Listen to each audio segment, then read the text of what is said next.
Hey, what's going on, guys? This is Lurkin from Mobilytics, and I'm coming at you with another bugged build.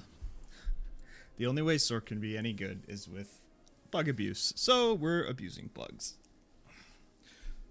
So, the bug in question here is Yax and Zan permanently forcing Overpowers. So, how you're going to start this off, you're going to cast 4 skills to get your crackling energies. You're going to pop 4 potions. And then you're going to cast Lightning Spear, and it's going to start overpowering, and then you're just going to go to town.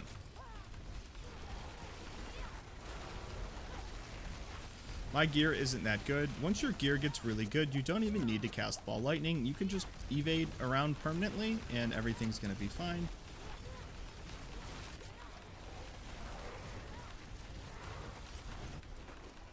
And I think this is a good opportunity because we're actually using Overpower now. You can stack a lot of max life, and I think there actually is some play with Doombringer. So I've turned off all the other damage numbers, but if you're playing with all damage numbers, you will see a lot of yellow and white. And that is because your other skills are not overpowering, it's just Lightning Spear. Once you get to the portal, you want to go quick, and you want to start getting back in there. And we've kept our snapshot. That's really great. If your snapshot falls off, you'll just have to reproc it.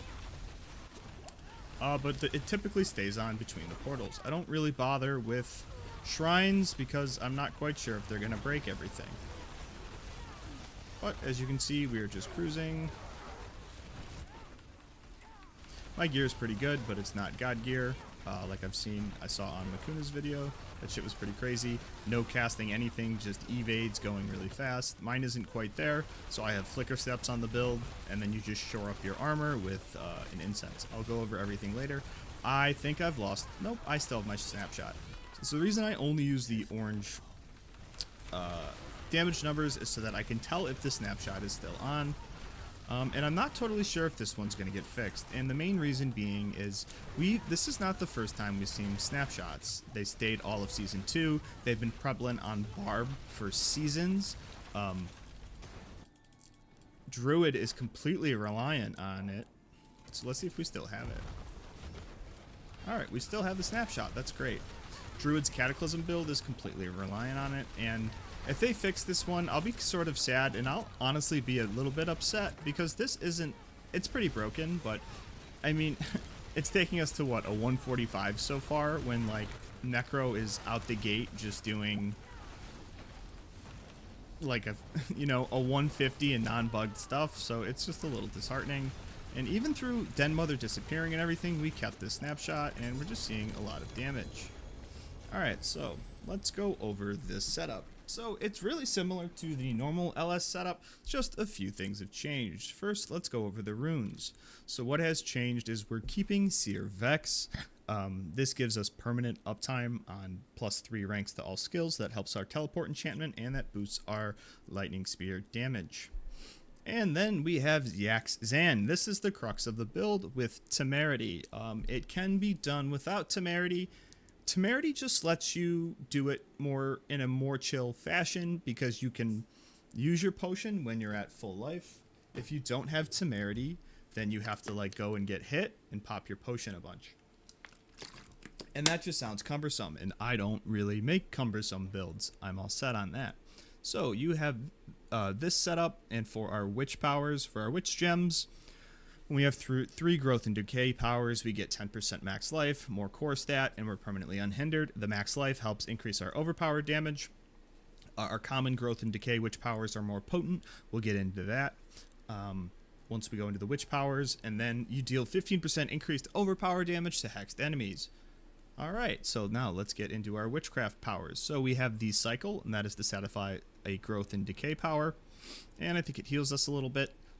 This build does run Aura of Siphoning, so we have this green shit aura around us, and then we have Aura Spec, and then we deal 35% X critical strike damage. I know it says plus, but that's X. Welcome to Diablo. Nothing works as it's stated. And then next we have Grow.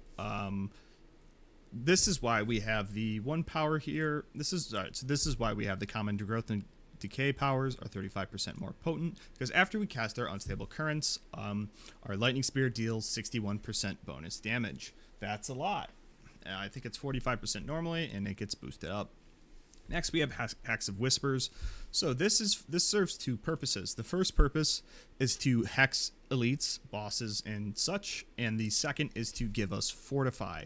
As you can see, my Fortify is just now going down, so you are at max Fortify. And I'm going to be honest, I don't know shit about Overpower. All I know is you want max Fortify and you want a boatload of max life. That's really all I know, and that's how it scales. It scales by having Fortify, and it scales with having more life than your base life. And the reason Overpower is so broken right now is because base life got reduced to 400, and now we have a lot more ways to get max life percentage, and the formula was never changed. So it's just absurdly broken. 2 seasons now, they haven't changed it. And then last but not least, Force of Will. You can honestly just leave this at like level 3. You don't have to take this to 20. You'll get 40 stacks of Force of Will, and your next Overpower, will deal 40 times 3%, 120, and it caps at 100%. So, I don't know. I think there was something about when you have like a rank 4 Force of Will, it's sort of like the old thing with Metamorphosis where when you upgrade a power too much, it like breaks something. I think the fact that it will overpower the next 2 instead of 1 might break it, but Makuna seemed to be fine with it. I've heard conflicting things, so I would just leave it at level 2. I would just leave it at level 3, to be perfectly honest. All right, so let's get into the enchantments. So the enchantments are a bit of a flex. Basically, you want Teleport enchantment, and then you can either run Frost Nova or you can run Ice Blades. I don't really think it makes a difference. Just kind of play around with them. If you run Ice Blade enchantment, then you can dump the Frost Nova. You can dump the Frost Nova points in the skill tree, and if you're running Frost Nova, then you just leave it as is. I kind of like the Novas. I think it because they look sweet. Let's get into the gear. So it's our Shaco with the Seer Vex for the ranks, as we said. You're really going to want GA cooldown or GA max life, and you're going to want to hit all, regardless, you're going to hit all your Masterwork crits on cooldown. It's a unique, so that's not that difficult to do. And then we have Shroud of False Death.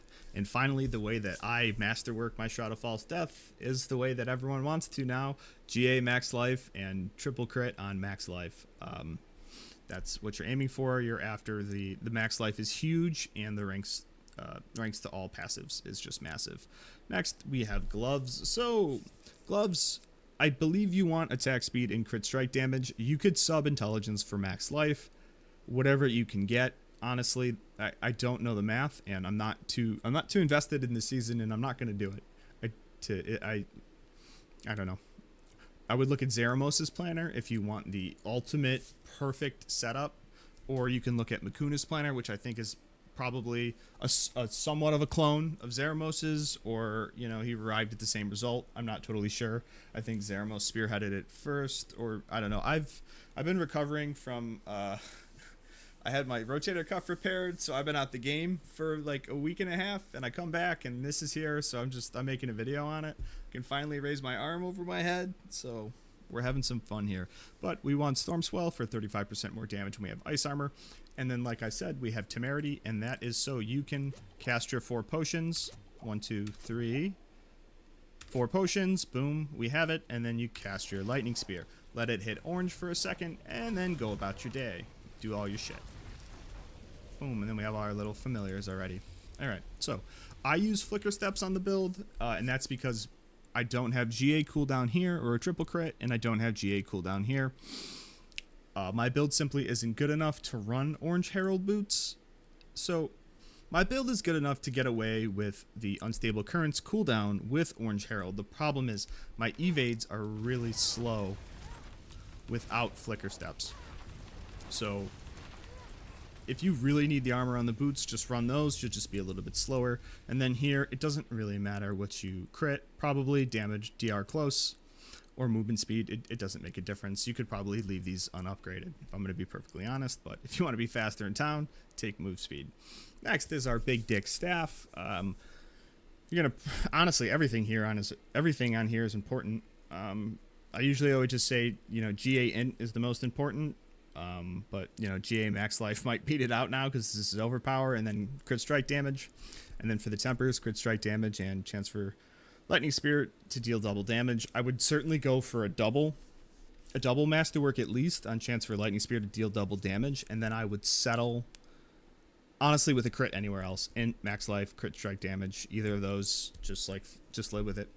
And then this is where we have our splintering aspect. Splintering's hitting, arcing all its damage, dealing a boatload of damage, scaling with our crit strike damage. Next, we have an amulet.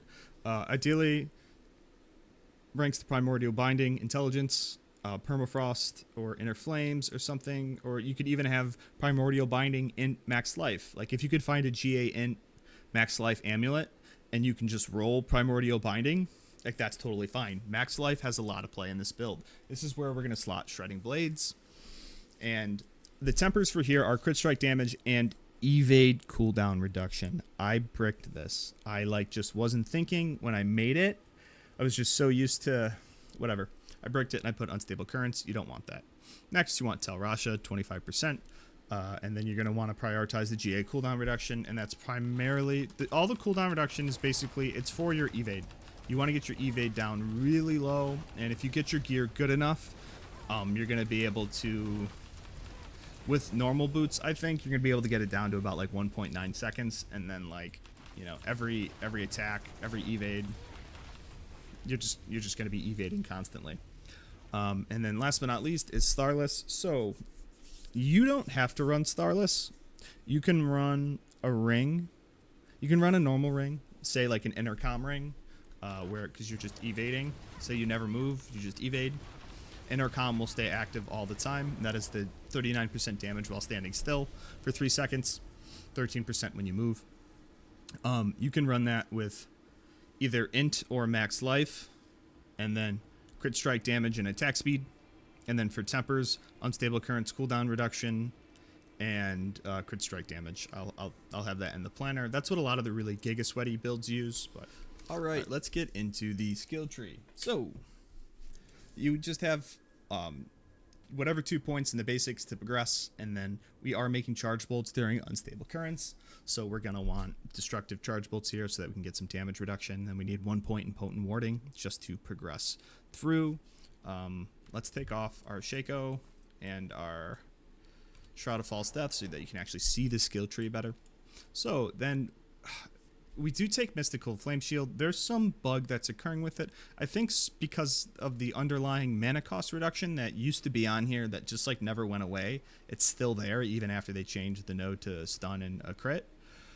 I think, I don't know, there's some interaction with Primordial Binding. There's something where, so if you watch Zeramos' videos, he'll Flame Shield and do his casts, and then he'll drink his 4 potions, and then he'll cast his Lightning Spear, and then right now he would Flame Shield again, pick up more CE, and then he like starts evading and doing all shit. I don't know, there's some bug with Mystical Flame Shield and Roaring Lightning Spear or Primordial Binding. I don't know, man, but that's just what the build is. You don't really have to do the Flame Shield, but on the off chance it's giving you more damage, it's fine, we keep it. Next we take full ranks and teleport. In the chill build, you're gonna run Shimmering Teleport, and you'll see, I'm not gonna make a sweaty planner, but in the sweatier planners they have Mystical Teleport to proc more Roaring Lightning Spears. So that's just what's going on there. We just want the Shimmering for the damage reduction when we teleport evade. And then if you're having bad uptime because your cooldown isn't good enough, you're going to want to take Shimmering, but my cooldown's to the point where I can take Mystical, so I just take it for more damage. And then this Icy Veil is the reason that I'm able to run Mystical, so that's what's going to be in the planner. Next, we have Roaring Ice Blades. Pretty self-explanatory. Everybody should know Ice Blades at this point. It reduces your cooldowns, yada yada. We have 2 points in protection. And let me pop these back on, show you why. We only really need 2 points in protection. And the reason being is that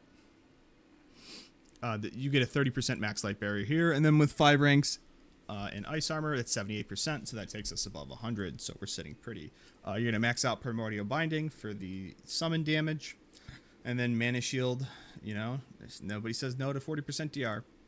And I get asked so often, why do you have points in Unstable Currents? Why do you have points in Invoked Familiar? It's because it's a shocks. Unstable Currents makes, these are lightning familiars, so you get 10% damage. So that's why.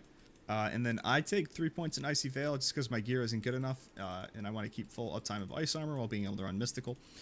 Max out Inner Flames for increased damage while healthy. Just the bare minimum in Ball Lightning. We're just after this Crackling Energy node, so that we can get Roaring for Lightning Spear, because when you collect 8 Cracklings, you deal 160% more damage. It doesn't really work with Splintering, but for some reason during this whole bugged process it's working. I don't know, man. Just follow the planner. You're gonna max out these 3 frost passives as every build does now. 48% more damage when frost skills on your action bar, 16% more to vulnerable, and then more to chilled and frozen enemies. Gonna max out elemental synergies. We're just getting 12% damage out of here because we have 3 shocks on the bar. Max out the cooldown reduction. I take the bare minimum in unstable currents because, yeah, I don't need all this crazy cooldown. You know, I don't need it to go down anymore. With Orange Herald or with Flicker Steps, the bare minimum's fine. Then Shaco takes it there. And then Enlightenment is still the only, like, Verse is a pretty bad passive. Enlightenment's still the only thing that we really want. And if we look at our... Not the best, but it's still the best option. You're still getting the most damage out of this, and then all the Ice Armor and Ice Blade spam. When there's enemies, you'll get a lot more, but also too, like, you don't need Mystical. If you want to just run Shimmering, you can, because you're gonna get more. You know what? I'll probably just put. We'll see. I'm gonna keep the planner with the damage one, but as you can see, you're gonna get more Ice Armor so that you can stack up Enlightenment faster because of all the alternating. So that's just, you know, there's options. Let's get into the Paragon. So Paragon, you start off on the starter board with Destruction. You know, Splintering scales with crit strike damage, so we take that. And the big thing here is you really want to prioritize these max life nodes. The more max life you can get, the more Overpower damage you're going to do. So we have Destruction here. We got 59 points, a lot of crit. Move on up. I take the bare minimum in Elementalist. Just after the additional bonus, and it boosts our lightning, which is good. And then the big thing here is it boosts our crit strike damage. So that's why I put a rare node booster here. Elementalist is standard on every sorc build. And then there's max life over here. There's max life here. And then this resource cost reduction and damage to stunned isn't too terrible. Next, we move into Searing Heat. And this was the static surge board, by the way, which gives us 50% damage. It's always active. This board, Searing Heat, it gives us 60% increased direct damage. And this board's taken because it's 60% damage and because you're able to put a rare node booster on another crit strike damage node. And the fire damage really isn't bad either because it ties into our Enlightenment key passive, giving us some more damage. So I think an int node has more value than a single fire damage node, but it's sort of a wash, man. Who cares? But there's some DR healthy over here, and there's some max life up here. That's really nice. Next, we're going to move into Elemental Summoner. So Elemental Summoner is 60% damage. We get Conjuration cooldown reduction and max life here, which is great. We get attack speed and Conjuration damage. There's a little bit of impairment cooldown reduction, which really isn't that throw. It's actually kind of nice if you do get CC'd, because you don't have teleport on the skill bar, and your only way of breaking CC is Flame Shield. It's kind of nice to have the impairment reduction, because when you do get frozen, you won't be frozen as long. This increases our summon damage here. And I take Eliminator. You can take Exploit. You could even take Conjurer if you want. The additional bonus of Conjurer is wasted because this increased crit hit chance is not necessary this season. But I just take Eliminator because it is the most damage, and you can sort of ignore everything except for all the intelligence nodes. You're really just after the int and then all this bonus damage to elites. Hopefully this is level 100. Okay. Moving on over, and it's got some nice non-fizz and some nice conj damage. And the last board we take, as always, not as always, but the board that's in every build is Frigid Fate, 60% damage to vulnerable. It's a good board to put as your 5th board because Unleash, sometimes you can't hit these Paragon wrecks, and it's nice that they do boost these magic nodes. And if you really needed the dex or the willpower, like you can see, you get 29 willpower out of these instead of 7. There's some max life here. There's some damage to vulnerable. There's some damage to vulnerable and Vuln DR. So it's just a nice board. So yeah, this I thought this was going to be a lot more cancerous than it was, but I've done 3-4 runs and it's been pretty consistent. The biggest thing is just don't forget when you go back to town, you need to go get more potions because you used them all. Especially if your snapshot like breaks and you're unable to reproc the snapshot, just get the fuck out of the pit and just reset everything. Maybe reset your game. I don't know. It's a little buggy. It's a little whatever, but. This is the new setup. I'll post the link, and then I am gonna make a cheeky Doombringer version for people who like just really want to use Doombringer for some reason. So the cheeky Doombringer version, it'll be this. It'll probably be normal boots. It will be normal boots. It'll be Doombringer, and then like a cooldown max life, focus. Oh, you're going to lose a lot of damage, but still, it'll be usable. It'll be Doombringer, it'll be a cooldown max life, like Shredding Blades focus. And then it probably won't be Starless. I'll probably just do a normal ring for max life, and then you'll put Splintering on the amulet. And I think that'd be pretty fun. So just something different. All right, I'll catch you guys. I don't know if I went over it already, but... We're recovering, dude. The shoulder surgery was fucked, and it took me out of the game for like a week or two. So I'm finally getting better now. And yeah, don't play Diablo for 2 weeks without seeing sunlight, and then just like try and get in the gym and just like fucking do shit. You're gonna mess yourself up. But I don't know if I'm gonna do much more this season. I barely even wanted to come on and do this build. I'm like pretty. I'm not gonna lie. I'm probably gonna do a state of Sorc video after the mid-season patch or something. But I'm pretty down and out. Just seeing how strong the other classes are, seeing how bad the balance is, just like the inability. Just like we really just need really good scaling in our key passives. Like this, the fact that Splintering is like the best build because it's the only build that has access to uncapped scaling. Really, like you can't call Enlightenment uncapped scaling. There's like a pretty decent, it's a pretty, it only grants double damage like when you build it correctly. That's not uncapped scaling. Uncapped scaling, is like you're dealing 30 times damage, 40 times damage, 20 times damage. 2x damage isn't uncapped scaling. This is basically capped.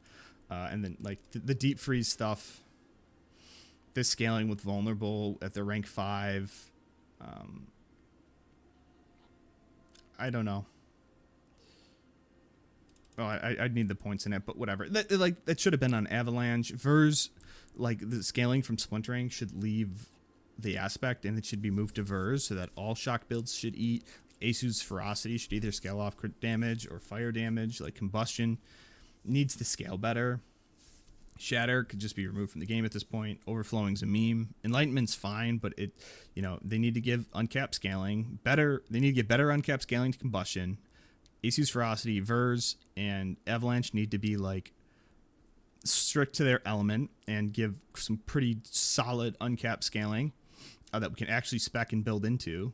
And then Enlightenment needs to be like 75 or 80% as strong as like the standalone options. That way you have an option if you want to run some sort of cheeky fucking hybrid. You have an option to run that like isn't a huge total throw, and like you're still getting like 75% value out of it as compared to like the other options that are just solely for one element. I don't know, man. I don't fucking know anymore, dude. I don't know how people are still playing this game. I'm sorry, dude. I'll see you guys in season 8. Peace.